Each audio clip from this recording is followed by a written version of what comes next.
네, 여러분, 제가 좋아하는 커피숍에 왔습니다. 여러분은 10년 뒤 여러분의 미래가 어떨지 한번 상상해 보셨나요?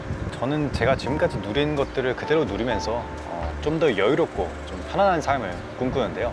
아마 많은 분들이 동감하실 것 같아요. 그래서 우린 평범하지만 안정적인 미래를 꿈꾸면서 이렇게 월급을 쪼개서 투자를 하죠. 그 중에서도 제가 90%의 투자자분들에게 추천을 하는 미국 지수 ETF 투자를 많이 하실 텐데요. 근데 막상 ETF 투자를 하려고 하니까 이 눈앞이 깜깜해지시는 분들이 많이 계실 거예요. 뭐 미국 직투가 좋다던데? 아니야, 국내 상장으로 연금 계좌 채워야지. 뭐 누구는 수수료 때문에 미국 ETF를 사라, 누구는 뭐 세금이 무서우니까 국내 상장 ETF를 사라, 이렇게 얘기하는데 마치 안개 속에 있는 기분이죠. 오늘 제가 여러분들의 그 안개를 걷어드리려고 합니다. 국내 상장 ETF, 미국 상장 ETF, 이 둘 중에서 뭘 골라야 할지, 뭐 세금, 수수료, 안정성, 이런 모든 요소들을 다 고려해서 솔루션을 여러분들한테 제공해 드리겠습니다. 사실 결론만 말하자면 이 배당 위주의 투자자라면 아직 ISA에서 국내 상장 ETF를 하는 게 최선이라고 생각되고요. 만약 내가 시드가 작고 장기적인 성장 위주의 투자일수록 미국 직투가 좀 더 괜찮을 수도 있습니다. 왜 그런 결론에 도달했는지 제가 지금부터 알려드릴 테니까 천천히 잘 따라오시죠. 자, 그럼 먼저 이 미국 ETF와 국내 상장 ETF가 뭐가 다른지 이거부터 쉽게 설명해 드릴게요. 미국 ETF는 다양하게 뭐 SPY, IBB, BO 같이 S&P 500 추종 ETF도 있고 나스닥, QQQ, 그리고 미국 배당 다우존스라고 하죠. SCHD 같은 종목들이 있습니다. 다들 한 번씩 들어보셨죠? 그래서 이건 마치 미국 현지에서 먹는 맥도날드 원조 버거라고 보시면 됩니다. 이 국내 상장 ETF는 반면에 타이거, 코덱스, 라이즈 같은 국내 운용사들의 ETF들이 있는데요. 지수에 따라서 미국 S&P 500도 있고 나스닥도 있고 미국 배당 다우존스도 있죠. 똑같이. 이건 약간 한국판 버거 같은 거예요. 그러니까 같은 맥도날드라도 이 한국에서만 먹을 수 있는 불고기 버거, 이런 메뉴가 있잖아요. 그래서 국내 상장 ETF는 약간 한국의 맥도날드 불고기 버거다. 원조는 아니지만 우리가 잘 아는 맛이고 익숙한 맛이다, 이렇게 얘기할 수 있겠어요. 근데 여러분, 여기서 여러분이 꼭 아셔야 하는 게 사실 이 미국이건 국내건 이 실제 투자하는 주식에는 큰 차이가 없다는 겁니다. 예를 들어 S&P 500이라면 미국의 똑같은 500개의 기업을 추정을 해요. 그러니까 한국이든 미국이든 똑같은 거죠. 맥도날드가 사실 한국에 들어온다고 해서 뭐 햄버거를 버리고 피자를 파는 건 아니잖아요. 여전히 똑같은 소고기 패티를 포함한 버거를 파는 거죠. 다만 수수료, 세금, 거래 편의성, 자산 규모, 안정성, 이런 부수적인 요소들이 조금 다른 겁니다. 마치 햄버거의 토핑과 소스가 조금씩 다른 것처럼 말이죠. 그래서 일단 이 미국과 국내 ETF 시장을 비교를 해보면 이 자산 규모와 거래량을 보면 미국이 훨씬 앞서는 건 맞습니다. 뭐 SPY나 BO 같은 대표적인 ETF들은 자산 규모가 뭐 800조 원이 넘고 QQQ도 400조 원이 넘어요. 반면 같은 지수지만 자산 규모가 국내 코덱스 같은 경우에는 뭐 4조, 타이거는 8조, 이 정도로 자산 규모로만 보면 사실 거의 몇백 배 차이죠. 거래량도 최소 2배 이상 차이가 납니다. 근데 사실 이거는 미국 시장 규모가 너무 큰 거죠. 국내 시장 규모가 사실 미국에 비해서 작은 것이지 최근 많이 커져서 이 사실 안정성 부문으로만 비교를 하면 저는 사실 큰 차이가 없다고 봅니다. 그리고 이제 또 하나의 차이는 거래 편의성인데요. 국내 상장 ETF는 이 미국 주식에 투자하는 거지만 한국 시장에서 거래가 되기 때문에 한국장이 열리는 시간에 거래가 가능하고 원화로 거래할 수 있어서 조금 편리한 점이 있습니다. 반대로 미국 ETF는 줌을 넣어 놓으면 미국장이 열리는 시간에 개장이 돼서 거래가 체결이 되죠. 그리고 이제 국내랑 해외 비교하실 때 많은 분들이 질문해 주시는 게 이 해외 ETF는 달러의 안전자산 효과가 있지 않냐, 이렇게 질문해 주시는데 사실 국내 ETF도 대부분의 상품들은 결국 이 환전을 해서 투자를 하는 거라서 달러 변동을 따라갑니다. 이제 국내 ETF 상품에 이제 괄호치고 H 이렇게 환해지 표시가 있지 않은 이상 달러 변동을 따라가는 것은 국내 상장 ETF나 해외 상장 ETF나 같은 효과라는 거죠. 단순히 미국이니까 달러 안전자산이다, 꼭 이거는 아니라고 말씀을 드리고 싶습니다. 결국 근데 이런 것들은 좀 부수적인 부분이고, 제가 봤을 때 이 미국과 한국 ETF의 가장 큰 차이는 세금, 수수료, 그리고 제도적 안정성, 이렇게 세 가지가 있을 것 같은데요. 제가 하나하나 차근차근 설명해 드리겠지만 결론부터 말씀드리면 수수료는 미국 2승, 세금은 한국 2승, 그리고 제도 안정성은 미국 2승이라고 봅니다. 그럼 이제 각 요소들을 하나씩 설명해 볼게요. 자, 먼저 수수료부터 볼게요. 일단 미국이 수수료는 압도적으로 낮습니다. 미국 ETF는 사실상 숨겨진 비용이 거의 없다고 보시면 되고요. 왜냐하면 BO나 IBB는 연간 수수료가 0.03%, SPY는 0.09%로 꽤 낮고요. S&P 500 ETF 중에서 제일 낮은 SPLG는 심지어 0.02%입니다. 반면에 한국 ETF는 기본 보수에다가 좀 숨겨진 비용들이 많은데요. 여기서 이제 중요한 게 여러분들이 아셔야 할 게 실부담 비용이라는 개념이에요. 이제 좀 ETF 공부하신 분들은 이쯤 되면 좀 익숙하시죠. 말 그대로 이 총 보수 말고도 내가 ETF를 거래할 때 실제로 부담하는 비용인데요. 보통 국내 ETF는 총 보수 비용 외에도 이 기타 비용, 매매 중개 수수료 이런 비용들이 추가로 들어갑니다. 그래서 제가 채널에서 추천해드리는 이 ETF 책 같은 웹사이트에서 국내 ETF의 실부담 비용을 꼭 한번 확인해 보세요. 이 단순히 증권사 웨브사이트에 나와 있는 총 보수와 비교하면 이 실부담 비용이 높은 경우도 많은데요. 많게는 100배 정도 넘게 높은 경우가 있습니다. 그러니까 이게 물론 이제 0.0 몇 차이라서 이게 뭐 실제로 큰 차이가 없지 않나요? 이렇게 생각하실 수 있는데 이 장기 투자에서 복리로 가야 되면 이 작은 수수료도 복리로 늘어나면 차이가 꽤 크게 벌어집니다. 그래서 제가 IBB 0.03%와 타이거 S&P 500의 실부담 비용 0.1243%로 이제 비교를 하면 어떻게 되냐면 매년 1,000만 원씩 나입한다고 했을 때 20년 후에는 투자금 차이가 얼마가 날지 제가 한번 비교해 봤습니다. S&P 500의 한 연평균 수익률 7%를 가정했을 때 이 IBB는 수수료를 다 빼고 4억 3,709만 원이 됐고요.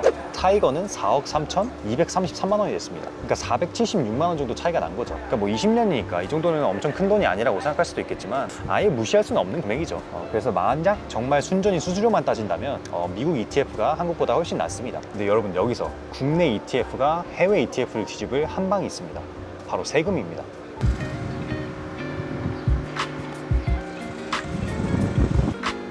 사실 이 ETF를 하면서 수수료보다 중요한 게 이 세금인데요. 이 세금으로부터 오는 실질적인 금전적 규모 차이가 크기 때문입니다. ETF 투자를 할 때 내야 되는 세금은 크게 두 가지인데요. 이 배당소득세랑 양도소득세가 있습니다. 배당소득세는 배당금을 받을 때 내는 그 세금이고, 양도소득세는 주식을 팔 때 차익에 대해서 내는 세금이죠.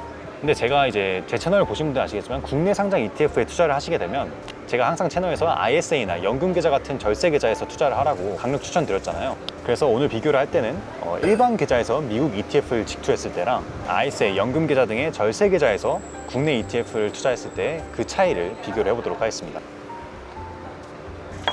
자, 일단 첫 번째 배당소득세부터 알아볼게요. 원래는 국내 ETF를 이 절세계좌에서 투자를 하면 배당세가 0이었어요. 근데 이게 2025년부터 국내 ETF의 절세계좌를 통한 절세 이득이 많이 없어졌습니다. 바로 올해 초에 많은 분들을 화나게 했던 이 이중과세 이슈인데요. 기본적으로 미국 지수 ETF들은 국내 상장이건 해외 상장이건 이 배당금의 15%를 미국에서 세금으로 떼갑니다. 근데 우리나라도 15.4%의 배당소득세가 있단 말이죠. 그래서 미국과 한국 이 두 군데에서 세금이 떼이지 않게 그동안은 국세청에서 투자자들이 이 미국에서 떼인 15%의 배당세를 환급해주는 제도가 있었어요. 근데 이걸 이번에 완전히 없애버린 겁니다. 근데 이게 왜 문제가 되냐? 사실 일반 계좌는 상관이 없는데 이 ISA 계좌는 이 그동안 세금을 배당세를 안 내는 대신에 만기를 할 때 비과세 혜택을 빼고 9.9%의 세율을 내고, 연금 계좌는 연금 수령 시에 3.3에서 5.5%의 세금을 이렇게 부과받는단 말이죠. 근데 그동안은 미국 지수 ETF를 절세 계좌에 투자를 하면서 배당세 15%를 안 내고 ISA는 9.9%, 연금 계좌에서는 뭐 5.5% 이렇게 세금을 냈는데 이 15%의 배당세가 부과를 했으니까 세금을 미국에서도 내고 절세 계좌를 해지할 때도 내니까 이 세금을 두 번 내는 이중 과세가 생겨버린 거죠. 그래서 지금은 ISA에서는 배당세 15% 플러스 해지 시에 9.9%의 이중 과세, 연금 계좌는 똑같이 이제 배당세 15% 플러스 연금 수령 시에 3.3이나 뭐 5.5%의 연금 소득세율, 이렇게 두 번 세금을 내게 된 겁니다. 그래서 이거에 아마 많은 분들이 올해 초에 정말 실망하고 분노를 많이 하셨을 겁니다. 저도 이렇게 국민들의 노후 계획에 치명타를 입히는 정책이 이렇게 충분한 예고도 없이 이루어져도 되냐, 이런 좀 의문이 들면서 많이 실망하고 안타까웠습니다. 결국 이제 국민들의 반발이 심해지니까 이제 정부가 대응책을 내놓았는데요. 현재는 ISA 계좌 한정 대응책입니다.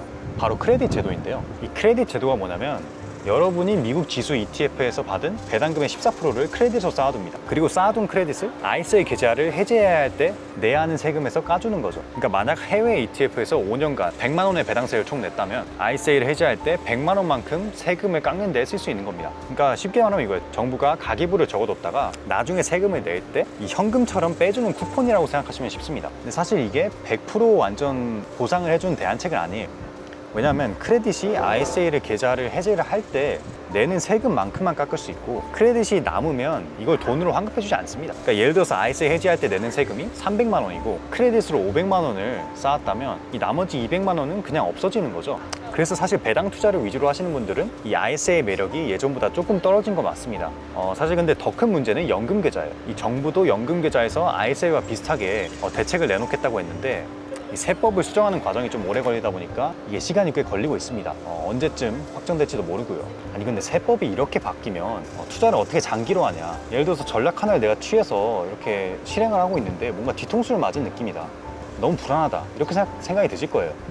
저도 100% 동감합니다. 저도 이 올해 이중과세 문제로 크게 실망을 했어요. 그래도 우리가 최대한 할 수 있는 건 해봐야죠, 여러분. 제도를 최대한 이해하고 우리 투자에 잘 이용할 줄 아는 이 무기를 가져야 합니다. 그래서 배당 소득세를 정리해보면 이거는 사실 국내 절세 계좌가 미국 직투보다 많이 앞섰는데 이제는 그게 조금 줄어들었다.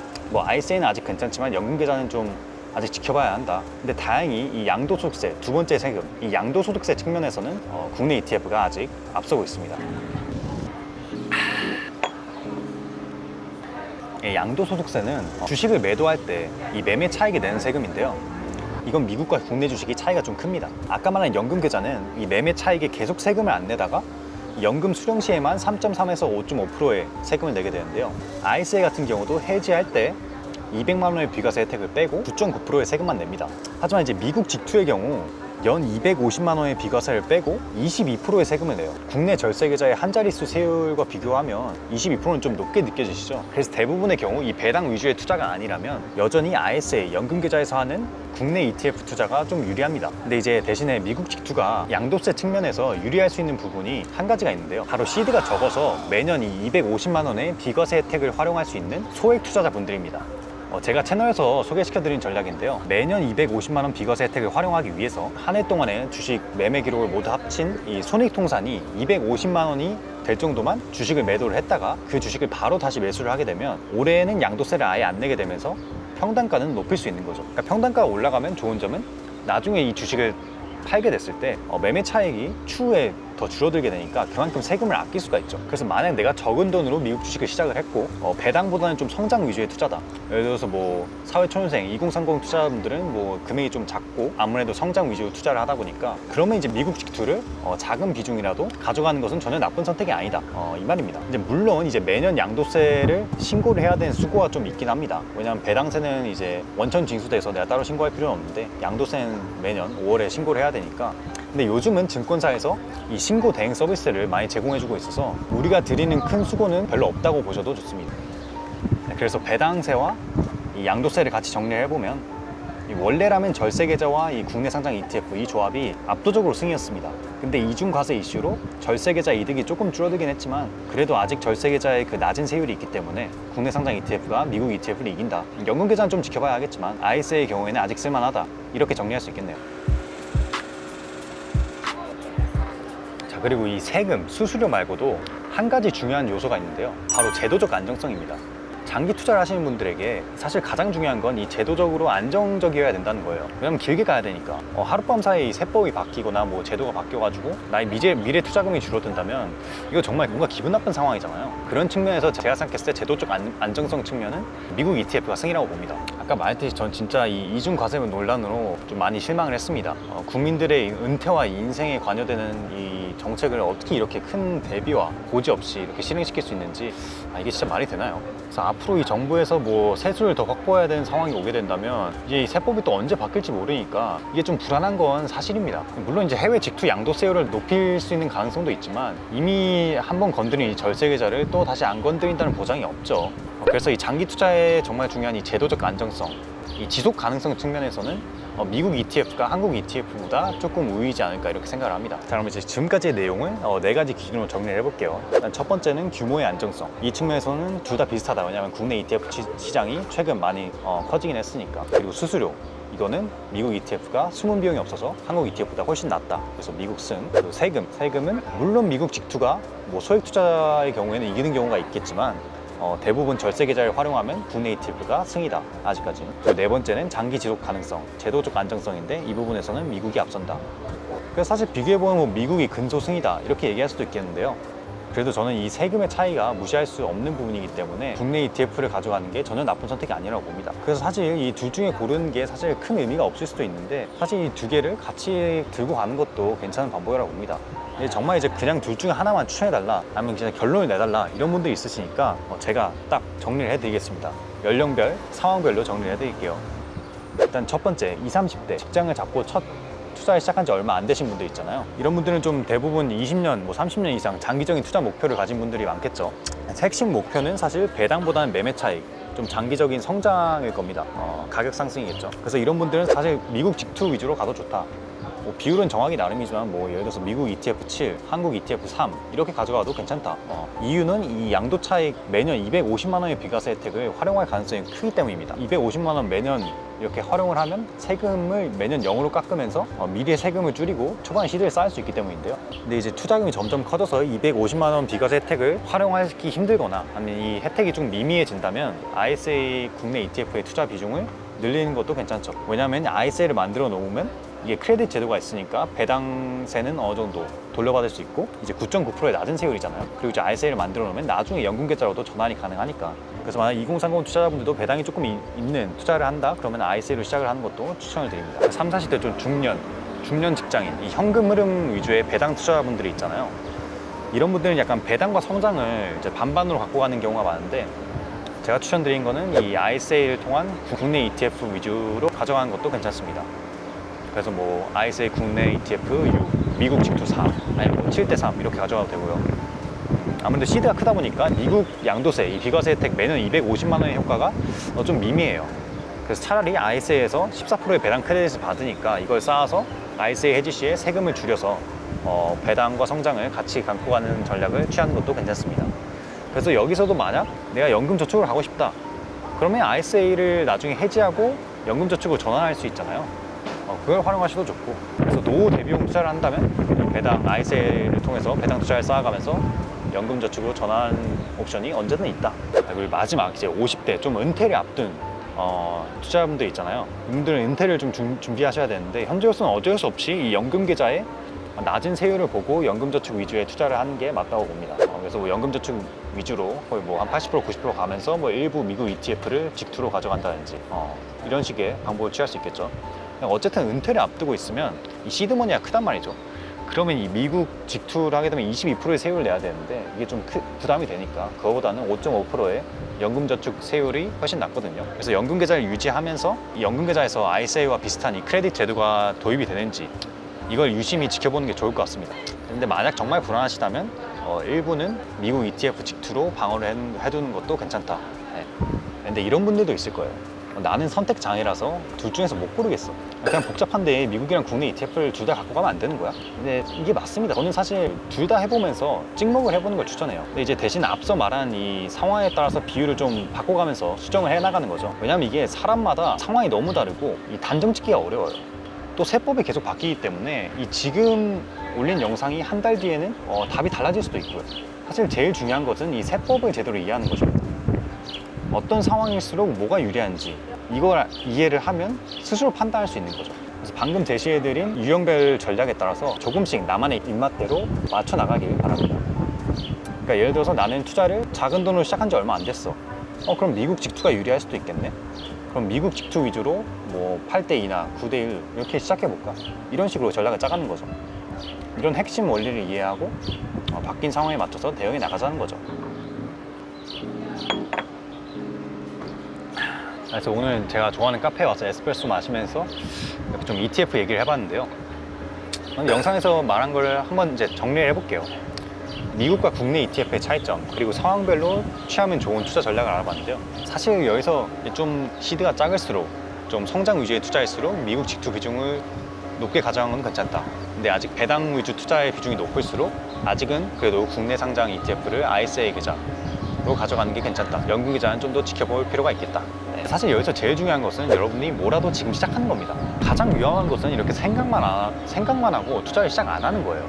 왜냐면 이 완벽한 답을 찾으려다가 시간을 보내게 되면 이 기회비용이 사실 더 큽니다. 뭐라도 시작해야 돼요. 그러니까 어떤 방법이든 선택하고 지금 바로 시작하세요. 뭐 완벽하지 않다면 배우면서 이제 고쳐 나가면 되는 거죠. 그래서 오늘 제안드린 저의 전략은 정답이 아닌 여러분 각자의 투자 지도를 그리기 위한 나침반입니다. 중요한 것은 이 처음부터 이 완벽한 지도와 경로를 그리는 게 아니라 이 나침반을 들고 첫 이 발걸음을 내딛는 것이죠. 그래서 오늘 영상 보고 여러분 투자를 안 하고 계신다면 지금 오늘부터 바로 시작하세요.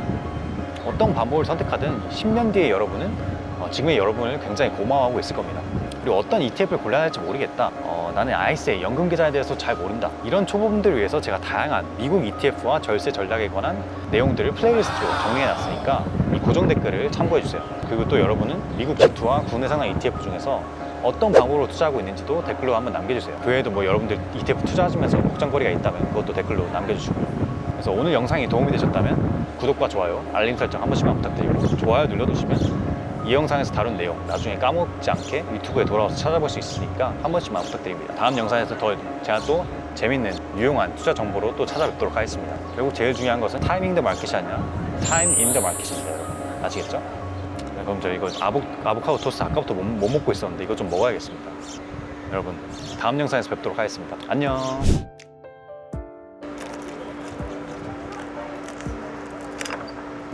어?